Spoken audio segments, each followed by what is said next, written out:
You ever walk into someone's home and feel like your whole body relaxes? Like the air is clearer, the energy calmer.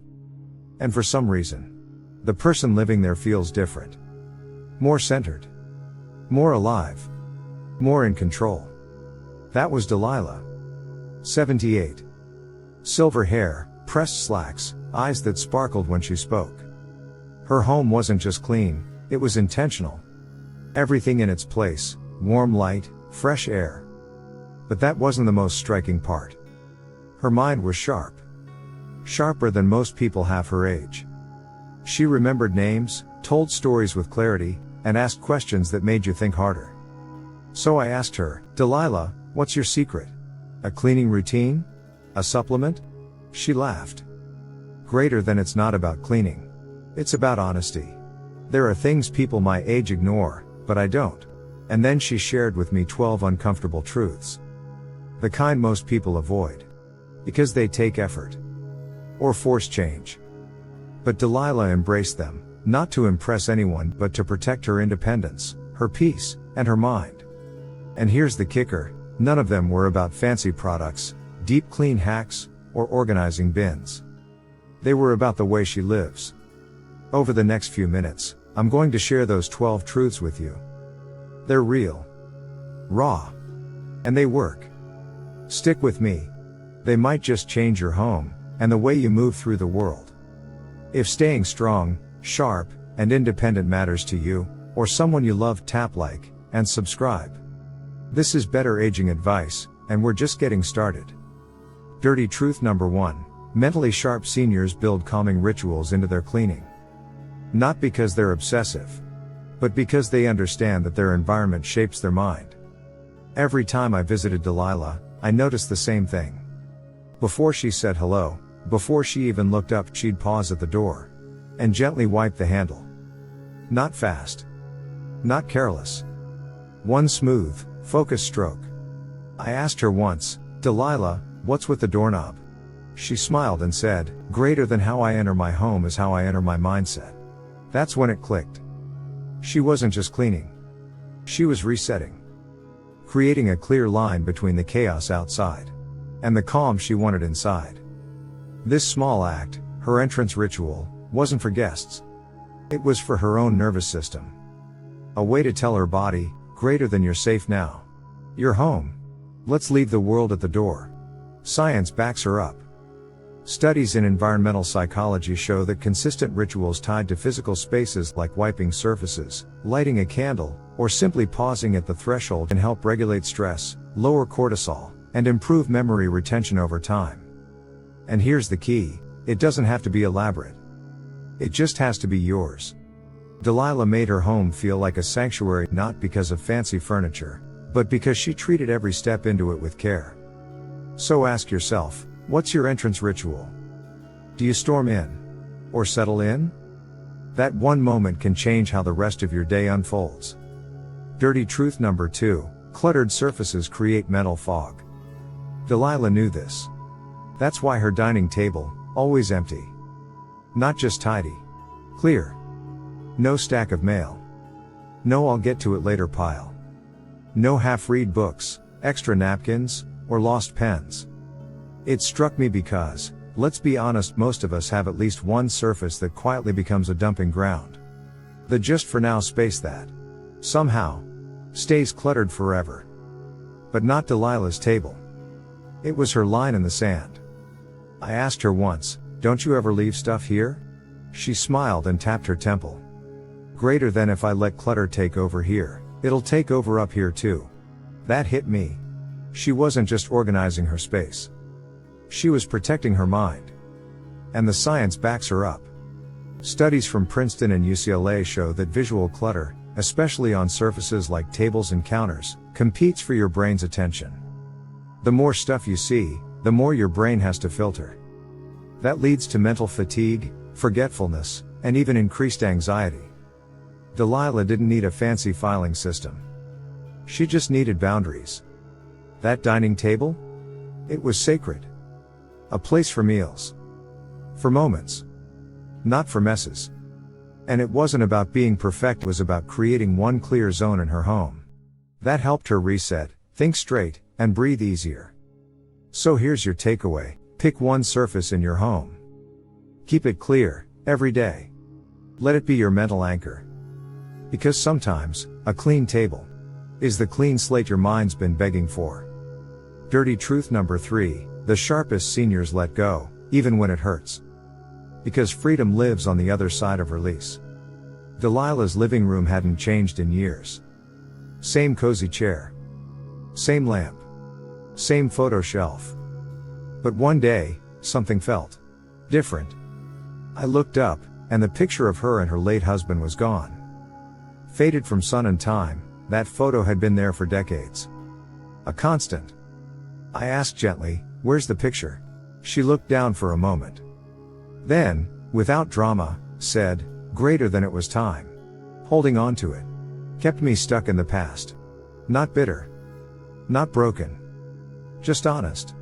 Delilah wasn't erasing him. She was making space, in her home, and in her heart. So many of us cling to physical reminders of loss. Not just photos, but clothes, objects, letters, as if letting go means forgetting. But Delilah understood something deeper. Memories don't live in things. They live in us. And sometimes, too many visible memories keep us living backward, trapped in what was, instead of open to what could be. Psychologists call this complicated attachment. It's when objects tied to grief become barriers to healing. They anchor us emotionally, but not in a good way. Delilah chose peace over possession. She chose to honor his memory, not by clinging to the past, but by freeing her space for the present. It wasn't easy. But it was necessary. And that's the dirty truth. Letting go hurts. But staying stuck hurts longer. So ask yourself, what are you holding on to that's holding you back? And what would happen if you made space for what's next? Dirty truth number 4, movement is medicine, and they sneak it into cleaning. She wasn't just tidying. She was nourishing her body and brain. Every Saturday morning, like clockwork, Delilah turned on her old radio. Not soft background music, I mean full volume Motown. And the moment the first beat dropped, she moved. Wiping down counters became a shoulder roll. Vacuuming turned into a two-step. Even dusting the shelves had rhythm. It didn't look like chores. It looked like joy. But here's what made it brilliant: Delilah wasn't exercising. She was simply moving with intention. And that's the dirty truth most people overlook. Sharp seniors don't separate movement from daily life. They weave it in, right into the fabric of their routine. Because the body and brain? They don't need a gym membership. They need consistency. Studies show even light, rhythmic movement boosts circulation, improves mood, and sharpens focus. Cleaning with music activates the cerebellum and motor cortex, the same areas tied to balance, coordination, and memory. Delilah was doing more than dusting. She was keeping her neural pathways alive. And she loved it. Greater than it's my weekly tune-up, she'd laugh. So here's your takeaway: put on a song that lifts you up. Move as you clean, even if it's just swaying your hips or tapping your feet. Don't just do chores. Dance through them. Because motion is more than movement. It's medicine for the mind and the soul. Dirty truth number 5, simplicity protects your focus. The fewer decisions you make at home, the more clarity you keep. Delilah opened her kitchen cabinet one afternoon, and I noticed something odd. It wasn't packed. No stacks of mismatched mugs or overflowing utensils. Just one cup. One plate. One fork. That's what she used, every day. I asked, "Don't you ever switch it up?" She smiled and said, "Greater than why overwhelm myself with choices I don't need?" At first, it sounded too minimal. Maybe even lonely. But then I saw the brilliance. Delilah had quietly eliminated dozens of tiny, daily decisions, the kind most of us don't even notice. What mug to use? What fork matches the plate? Where to store the extras? And in doing so, she freed up mental space. That's the truth many don't want to hear. Too much choice creates mental clutter. Even at home. In fact, psychologists call it decision fatigue, when your brain gets tired from making too many choices, and starts slipping on important ones. But sharp seniors like Delilah know, less isn't lack. It's clarity. She wasn't depriving herself, she was protecting herself. Protecting her energy, her focus, her peace. She made her space work for her, not against her. And it showed. Everything had its place. There was no excess noise, no wasted thought. So if your cabinets are bursting, your drawers overflowing, ask yourself, what decisions am I forcing myself to make every day that I don't have to? Because clarity doesn't come from more. It comes from less that matters. Dirty truth number 6, space isn't wasted. It's sacred. Mentally sharp seniors leave room to breathe, physically and emotionally. When I first noticed it, I thought it was a mistake. An entire drawer in Delilah's kitchen. Completely empty. Not a single utensil. No junk.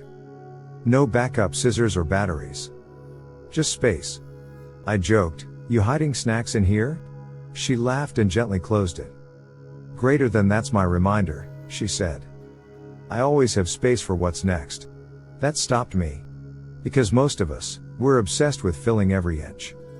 Drawers. Shelves. Closets. Calendars. Thoughts. But Delilah wasn't. She chose to leave that drawer empty, on purpose. As a daily, physical symbol that her life wasn't crammed to capacity. It was open. And that's the uncomfortable truth. Most people fear empty space. Because it forces stillness. And in stillness, we meet ourselves. But sharp seniors like Delilah know, it's in that space that clarity returns, that grief softens, that new joy has room to land. And it's not just metaphorical. Studies show that cluttered environments increase cortisol, the stress hormone, while clean, open spaces reduce anxiety and improve focus. Delilah wasn't saving that drawer for something. She was saving it from something. Overwhelm. She honored space like most people honor possessions. Because for her, space was a possession, one more valuable than the junk it could hold. So here's the takeaway, don't be afraid of the empty drawer. Let it breathe.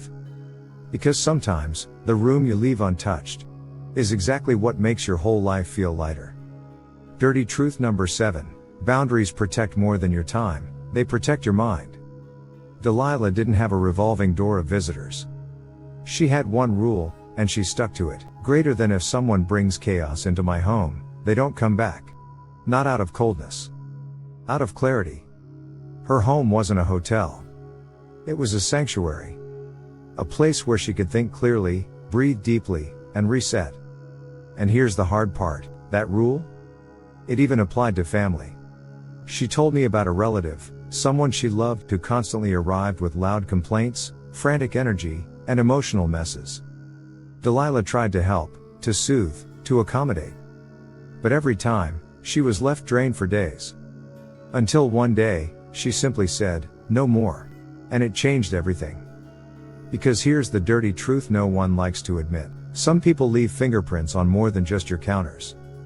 They leave tension in your shoulders. They cloud your thoughts.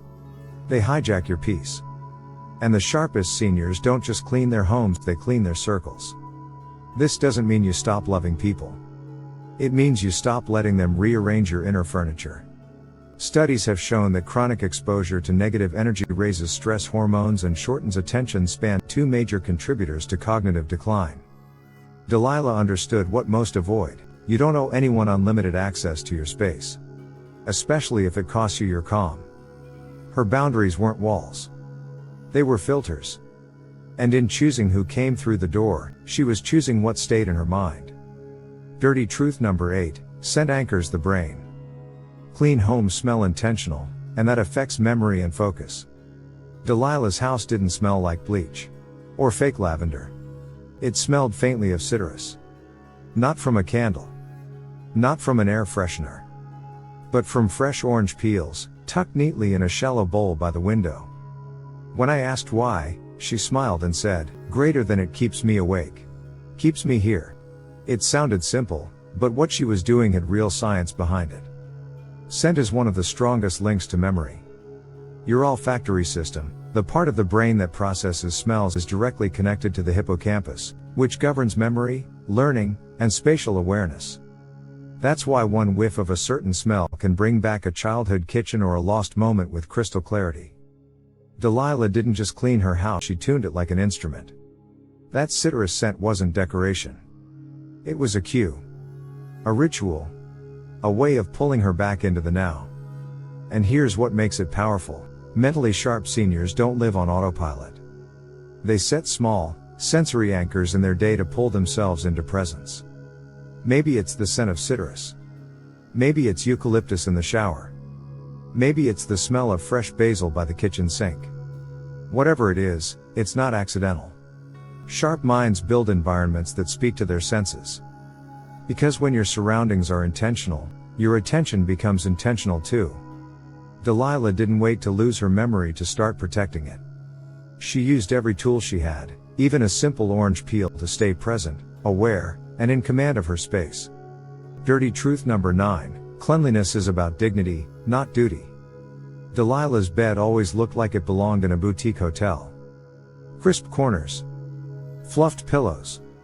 A smooth, wrinkle-free spread that practically invited peace. And she didn't do it for guests. She didn't do it for show. She did it for herself. Every morning, without fail, she'd say, greater than if nothing else goes right today. I already won once.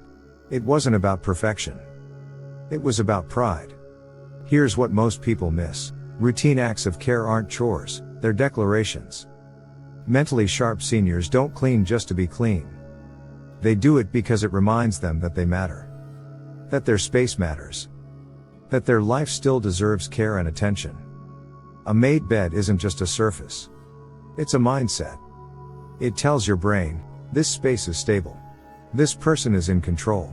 Studies show that simple morning habits, like making your bed, create a sense of order that improves cognitive performance throughout the day. It's a psychological win that sets the tone. And for many seniors, especially those who live alone, these rituals are more than routines. They're anchors. They fight the creeping feeling of chaos, of decline, of being forgotten. Delilah didn't see making her bed as a task. She saw it as a small way to keep her dignity intact, to remind herself, every day, that she was still in charge of her life. In a world that sometimes treats older adults as invisible, this one quiet act was her way of saying, I'm still here. I still matter. And that mindset? That's what keeps the mind sharp, not just clean. Dirty truth number 10, cleaning is reflection. It's emotional hygiene, not just physical. Delilah didn't scrub or rush. She didn't blast music. She didn't huff and puff her way through chores. She moved with intention, like each swipe of the cloth had meaning. And when I asked why, she said softly, greater than when I wipe a counter. I'm wiping away yesterday. That moment stuck with me. Because for her, cleaning wasn't just about dust or dishes. It was about letting go, of stress, of grief, of clutter in her mind. The sharpest seniors don't just clean to maintain a home. They clean to maintain their emotional state. Here's what most people don't realize. When your hands are busy, your mind can process quietly. There's something deeply therapeutic about simple, repetitive movement. Folding laundry. Wiping surfaces. Sweeping a floor. It gives your brain space to sort through thoughts, to let emotions surface, and then let them go. Psychologists call this embodied mindfulness. And it's powerful. For seniors, especially those living alone or processing loss, gentle cleaning becomes a kind of moving meditation. It's not about scrubbing harder. It's about creating space, inside and out. Delilah's quiet way of cleaning wasn't weakness. It was wisdom. She'd carved out a ritual that didn't just reset her environment. It reset her heart. Every surface she wiped was a reminder, yesterday is over. Today is fresh. And with every gentle motion, she kept her mind grounded, present and sharp. Dirty truth number 11, clinging to stuff creates spiritual noise. Sharp seniors declutter like their peace depends on it, because it does. Delilah didn't own anything just in case. No mystery cables in a drawer. No coffee mugs from 1984. No expired coupons or broken scissors waiting to be fixed. When I asked how she decided what to keep, she said, greater than if I haven't used it in a year, it's not mine anymore. Simple. Final. Freeing. She understood something most people avoid. Every object holds a bit of mental weight. And over time, those maybe I'll needed items become emotional clutter. They whisper, you should fix this, you're not done with this, you might regret letting this go. That whisper becomes noise. And that noise, that low hum of indecision, clouds the mind. It steals attention. It traps us in the past. Delilah didn't want her home to be a museum of unfinished stories. She wanted space to breathe. To move. To think clearly. And that meant letting go. Not just of junk. But of guilt. Of what if. Of identities that no longer fit. Sharp seniors know, decluttering isn't about minimalism. It's about alignment. Everything you keep should serve you now, not just remind you of who you used to be. Letting go isn't loss. It's clarity. And for Delilah, every empty shelf was one less distraction from the life she still had to live. Dirty truth number 12, a clean home is proof you still believe in your own life. Delilah didn't clean to impress. She cleaned because she was still showing up. Every item in her home had a reason. Not for style, but for soul. Her favorite chair sat by the east window, where morning sun landed gently on her book pages. Her tea station wasn't cluttered, it was ceremonial. Cup. Kettle. Tiny jar of honey. That corner wasn't about tea. It was about how she began her day, with presence. Even her couch had a purpose, a soft throw, perfectly folded, that invited rest, not resignation. She once told me, greater than I don't keep things tidy because I'm old. I do it because I'm still living. Delilah's home mirrored her mind, clear, soft, open, intentional. She didn't let her environment decay just because the years had passed. She honored her space. Because she still honored her life. Delilah didn't clean to fill time or avoid boredom. She cleaned to stay present, to remind herself every day, greater than I'm still here. I still matter. Look around your own home. Is there one corner that feels heavy or cluttered? Start there, not for your house, but for you. Clear that space, and watch how it clears your mind too. If this spoke to you, please share your story in the comments. And don't forget to subscribe for more practical ways to stay sharp, strong, and peaceful with age. You're not behind. You're not messy. You're simply ready for a reset. Begin with one drawer. One choice. One small act of belief in your own peace. This is Better Aging Advice, and we're right here with you.